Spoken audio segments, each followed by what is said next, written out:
The little mic is back.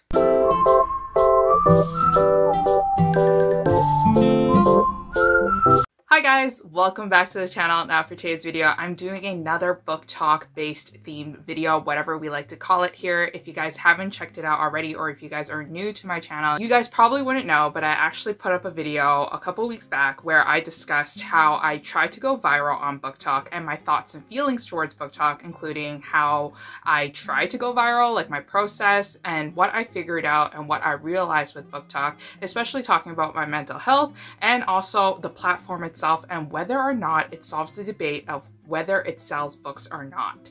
And I came to the conclusion that BookTok does sell books, and it is a definite resource for indie authors or authors out there who want to promote their titles, because the longer I stay on BookTok and the more I scroll through BookTok, I realize that a lot of books do trend because of authors themselves and also from readers. And now here I am trying to answer to the debate of whether or not these trending books are going to be worth your time, or is it just overhyped, or is it just people kind of hopping onto the trend, discussing these popular titles to get the likes, to get the views, but actually not liking them at all. Who knows? I'm just going to talk about the 4 or 5-ish books that I've read that are trending on BookTok right now, and we're going to see if I like them or not. So for the first book that I'm going to talk about is a romance novel that is actually written by a bookstagrammer. She's actually one of my friends, and I've talked to her recently and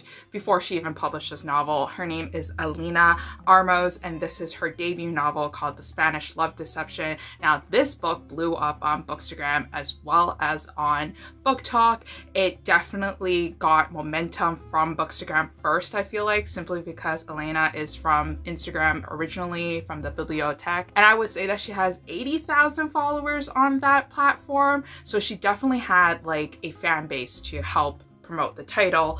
But then BookTok took it over, and then suddenly our main male hero character named Aaron Blackford is the book boyfriend of BookTok. Now, The Spatial of Deception is also a book that is on Kindle's bestsellers list. It's always recommended to me to read. It has 35,000 ratings on Goodreads. It has a 4-star average rating. It's doing phenomenal. It's doing great. And if we were to answer the question, does BookTok sell books? BookTok definitely sold this book, okay? And it definitely sold this book to me, but it's also because I know the author and I just wanted to read her book. So The Spatial of Deception came out this year, and this book, I actually have a physical copy of. This book is a enemies to lovers romance that takes place in the office. Our main female heroine is actually an engineer, and she is dealing with a lot of stuff in the workplace, especially in a male-dominated industry. And there she also deals with her arch nemesis, who is also her soon-to-be boss. And she hates him because of this one thing that he said on his very first day to her previous boss, and that kind of just messed up her, you know, feelings towards him, even though she knows that he's extremely attractive and that she can't help but feel the need to impress him most of the times. Meanwhile, our main hero, Aaron Blackford, is very cold and very stoic. He is definitely one of those starchy, grumpy types, I would feel like, but I wouldn't even say he would be grumpy. I would say more he's kind of like very cold. He does not give many responses, and majority of the book, in the beginning at least, his expressions were just plain. Like, it just seemed like our heroine was talking to a wall most of the time, while our heroine kind of brought in the, you know, the feelings and the emotions towards the pages, brought up the energy levels in the scenes as well. So she definitely carried most of the book in the first half. But what happens is that our main female heroine has to go to her sister's wedding in Spain, and she needs a date because she thinks that her family will think that she's somewhat broken, or that she's not over her ex who kind of ruined her life back at home in Spain.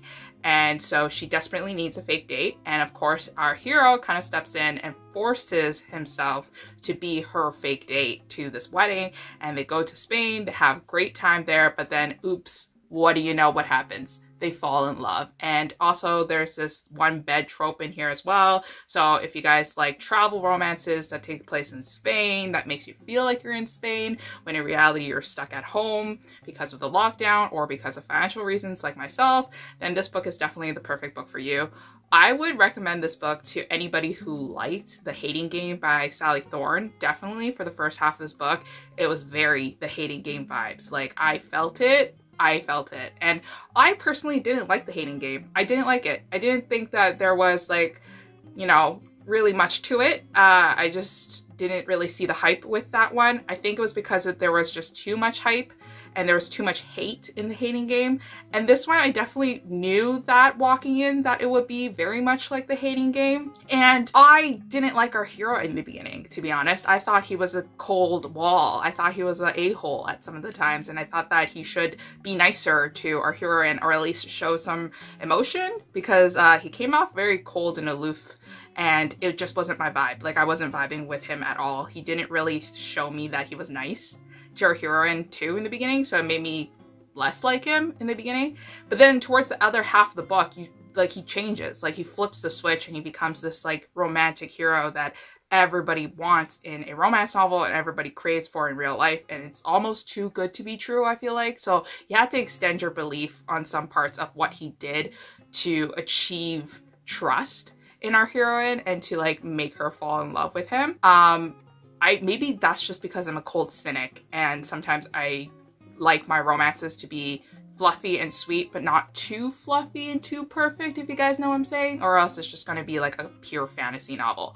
But regardless, this book is a heavy chunker, as you can tell. It's around 470 pages, so definitely you guys are going to be sitting in this book for a long run. There is no audiobook for it, so I actually had to read it. I have the ebook copy and the physical copy too, but it was mostly read on my ebook. Now, for the rating of this novel and whether or not it's worth the hype, this one I gave a 3.5 stars out of 5-star rating. Just felt a little bit short of the average 4-star rating, mostly because of what I said in the beginning, where I said that the hero was just too cold and too aloof, and it was a whiplash situation where I didn't know what the hero was going to do next, because he was super sweet in the end, but super hard and cold in the beginning, and then his backstory wasn't really well developed, in my opinion. I felt that we learned a lot about our heroine, and that makes sense because it's from the heroine's perspective, but I just wish we had more of a development with our hero instead of having it being tossed up in the end. I also took off a couple stars because I did think that the writing was a little bit long. I appreciated it and I liked it, but I can see why people were a little bit tired of it. If you go through the reviews on Goodreads, you can see that like people are talking about how the writing is a little bit long-winded. I can see why. I took off half star there. And then yeah, that's pretty much it. I think this book is definitely worth the hype though, mostly because our hero is just too good to be true, and sometimes you need a little bit of a fantasy in your contemporary romance, if you know what I'm saying. And I also really like the descriptions and the vivid details of the writing that Elena actually wrote in this book. I know I just said that the writing is long-winded, but there were some descriptions of Spain that made me feel like I was actually there, and that's what I want in my romance novels. I also really enjoyed the quotes that Aaron had. Like, he had the best dialogue, and it did my homegirl, what's her name, Catalina, dirty, because Catalina had like nothing that she could like quote from, but like Aaron had like the best quotes. And if you look on Goodreads and if you look on Kindle, there's like so many highlights of those specific quotes. Like 30,000 people highlighted this like one quote, and I don't have it right now with here, but you guys would know what I'm saying if you guys picked up this book. So definitely go check out this book. I enjoyed it, and I will be looking forward to another novel from Elena very soon. So the second book that I wanted to talk about that is not really, it's trending on BookTok, mostly because it's trending on Book Twitter, and also it's been brought to BookTube, and a lot of people that you watch and that you also watch me talked about. So this one's called Morning Glory Milking Farm by CM Necosta. Now this one is a monster romance, and if you guys are unfamiliar with monster romances, it's exactly what it sounds like. These monsters are, you know, living with humans, and humans accept them. It's like a known thing. We have eagles, we have birds, we have like snakes, we have reptiles. I don't know what, but we have them, and they talk and they speak the same language, and we live coexistently with them in this planet, in this world. And basically what happens in this romance is that there's a minotaur, and minotaurs like have, you know, really great liquids, I would say. I'm gonna just keep it PG for now. That liquid is used for purposes of pills that help humans have strength. Our heroine needs money, so she works at this farm to help the Minotaurs produce this liquid, or at least to extract this liquid from their body. It's supposedly a very slow burn romance because our heroine is tending to our Minotaur hero day in and day out for like weeks and months and things like that, getting to know her. It is slow burn romance because this book was recommended to me from Bree. So Bree recommended it to her viewers. I picked it up, and Lacey from Lacey Book Lovers loved it too, and I picked it up. So I was going in with like every intention of liking this novel, but I didn't realize how weird it could be. And it's a personal preference because everybody loves their books and everybody has their own tastes. I'm not going to yuck anybody's yum. It's just that my yum is not this. And I guess it's just too confusing for me when there's just so many monsters involved and there's like so many creatures and there's just like these species, and it just got really like boring at some parts because we went into detail with a lot of like these different animals and it got confusing. It felt a lot like paranormal romance, which is not something that I vibe too much with, even though I'm trying to. So it just got a little bit weird for me. It did, it definitely did. And the romance was slow burn, which is fine, but like, because like the 50% of the book was just about her working at this farm, I was just too bored for this one, and unfortunately it did not live up to the hype or my expectations, and I ended up giving it a 2.5 out of 5 stars, or close to 3 stars. Definitely, if you guys are like me who don't like to read about monsters romance, then I don't think this one's for you, but I am going to try to continue looking for that special unicorn, you know, that one monster romance that has all the things that I like in it and that make me want to read more monster romances in the future. Definitely not swearing them off. It's just that this one didn't work out for me. Now, the next trending novel that I do see on TikTok a lot is obviously Penelope Douglas. Now, Penelope Douglas is an author that I've tried once before, and now this is my second time. I read Bully by her, and I hated Bully, and it's like, back then when I was reading Bully, I didn't realize bully romances were a thing, but then since it has become my thing, I wanted to retry Bully again by Penelope Douglas. But I remember vividly having like the audiobook from my library of Bully and me hating the narrator because she was just so super whiny and she was just so annoying to me that I couldn't stand the book, so I definitely took my enjoyment level out of it. But anyways, I picked up Punk 57 by Penelope Douglas. I actually own the physical copy too as well. It was trending on BookTok, therefore it was on sale on Amazon. Jeff Bezos likes to make money. That's how it goes. The world spins on Jeff Bezos' account. Anyways, so Punk 57 is your typical high school romance where our heroine and our hero don't really know each other and they write letters to each other. They're pen pals, you know, and they've been writing to each other for years now. They fall in love, but they still don't know each other. Like, they don't know how each other looks like until one day our hero figures out who she is, and then, you know, sparks fly and things like that. But then something tragic happens, obviously. Time passes, and soon our hero and our heroine are in the same high school. She still doesn't know who he is, but they're in the same classes with each other, and he starts to realize that our heroine is not like the girl in the letters, and that she is kind of putting up this like front about herself and who she is simply because she wants to blend in. So we have a very popular heroine who is like nasty, she's catty, she's willing to bully people, she wants to make jokes out of people to draw attention away from herself just so that she can blend in. And then we have our hero who is disgusted by her personality and her attitude and how she treats others because this is not the girl he fell in love with. And then suddenly sparks fly, they hook up, they're doing great. Now I feel like that this book would have been a great book if I read this when I was in high school or when I was just entering into my university years. But since I have graduated from high school for almost like 10 years now and my college days are long gone and I don't know what they are anymore, this book is definitely very juvenile in that sense. It's also very dated because this book is super old, like it's published years ago, and I don't know any teenager who wants to go shopping in Banana Republic. There was like this scene in this chapter where our heroine and her friends want to go shopping in Banana Republic, and I was like, are we working class? Like, are we business casual here? Because this top is from Banana Republic and I work in corporate. So like that makes sense to me that I go shopping there. But then, you know, wouldn't teenagers at that time at least like shop at Abercrombie and Fitch or Hollister? I don't know. But anyways, going back to the point, this book is very dated. And another point that I would also like to make is that trending books on BookTok are usually super old. These books are published like years ago. Like I'm talking about like 5, 6, 10 years ago. And now they're getting a revival on BookTok because the readers on BookTok are a lot younger than the readers on BookTube or on Bookstagram, and they're discovering Colleen Hoover or Penelope Douglas for the first time this year, or Ella Kennedy, and they're really excited about it, which is fine, which is totally fine. It's just that this book is just super old, so I don't understand why they even liked it, but I guess the themes are irrelevant. Anyways, going back to the story. So this story went nowhere and everywhere at the same time. I just didn't like our characters. I wanted to like our hero more because our hero was the typical bad boy hero that came from a very dark background because of something tragic in his life, and I wanted to like him more, but there was just like nothing that he was giving me for me to like him at all. Like I didn't even care about him at one point.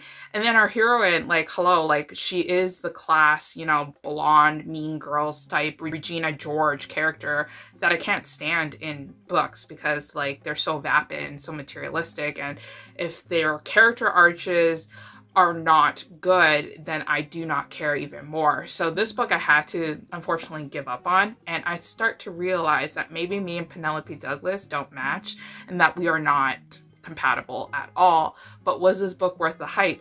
No, I would like to say no, because I've read better new adult novels and this one's just not it. Okay, so the next book that I'm going to talk about is one from this new author that I saw trending on BookTok. Like this one had so many views. This one had 2.5 million views. It had over 200,000 likes. It definitely blew up because of this author's TikTok where she basically said that, you know, my bodyguard saw me pleasuring myself and he stepped in and helped me out. And it was just trending. It was just trending. We have these like clickbait TikToks that are circling around that sells books. And did it sell a book? Yes, it did, because I picked it up on Kindle Unlimited and I read through it. So she got paid. This book is very interesting because this one had 300 something ratings so before when I was clicking on it, but now it has 417 ratings. So it's slowly creeping up, but it's definitely not payday for our author anytime soon yet until like more and more people pick it up. But the rating so far is 3.69. So, and I gave it a 1 star. So anyways, so I can't say the title of this book simply because I finished work recently and my brain is dead. I'm sorry, but I'll put the cover up here so you guys know what the cover is and what the book is called. Inevitable. Yeah, I can't say it. But this one definitely had some trigger warnings that I wanted to say. It has sexual assault and pregnancy that results from sexual assault. It does not happen to our main female character. It happens to a side character, but it was so like loosely tossed in there that I definitely felt like it could have been something very triggering to a reader who unfortunately has that as a trigger warning. So if you guys don't like it, don't pick this one up. This one was trending because it was a bodyguard romance. It involves a Romeo and Juliet retelling. Our hero is basically a goon for his father, and his father controls him because he owns a PI business, and our hero is a PI for his father.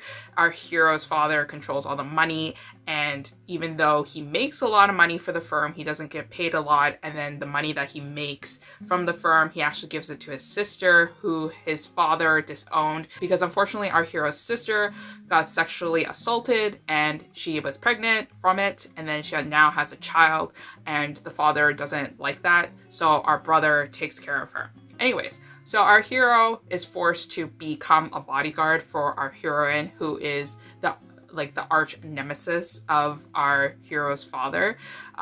So she comes from a family that the father hates. So now the father wants our hero to kind of go into the house, pretend to be a bodyguard, steal the secrets, come out, and make our heroine's father go to jail, basically. But what he doesn't expect is for his son to fall in love with the heroine. And now this is kind of their romance. It's an enemies to lovers romance is what it says on Amazon. It's 200 pages. It's fairly short.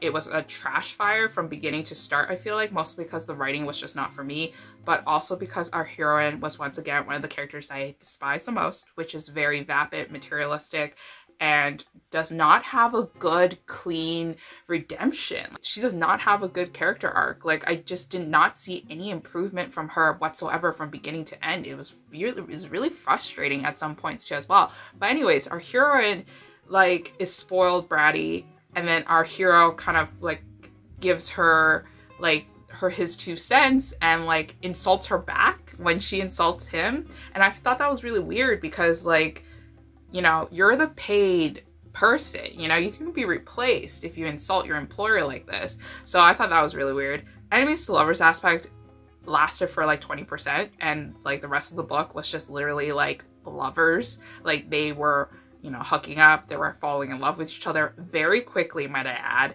And he like immediately feels bad that he hooked up with someone he loved and betrayed her because of the lie that he's holding on to.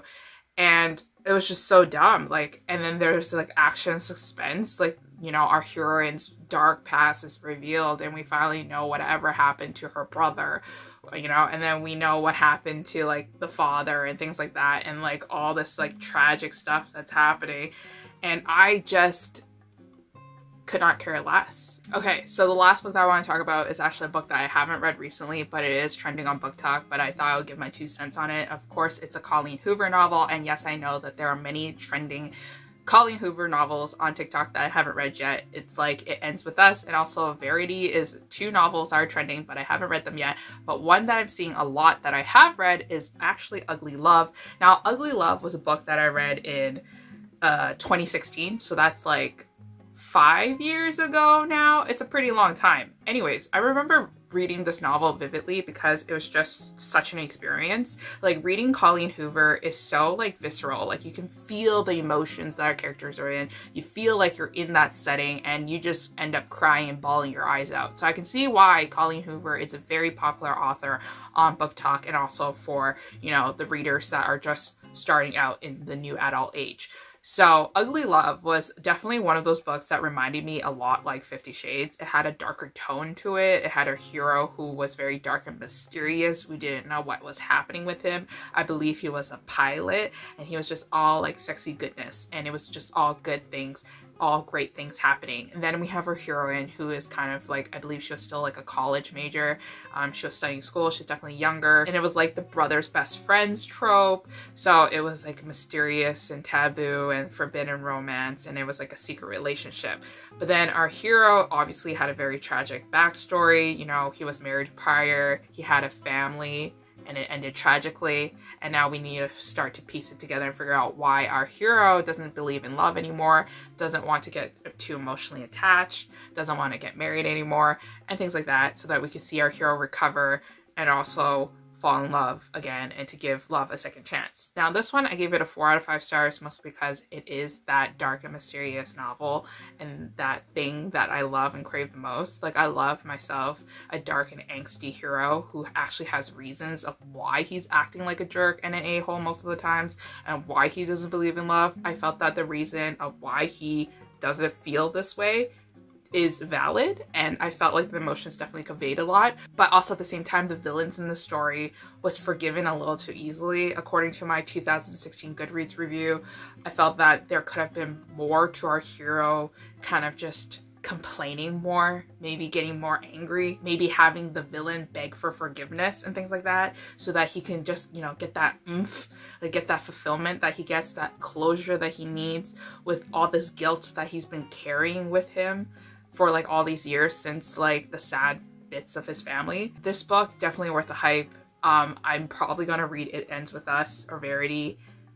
I'm probably gonna read Verity first because It Ends With Us like literally has people sobbing, and I don't want to sob yet.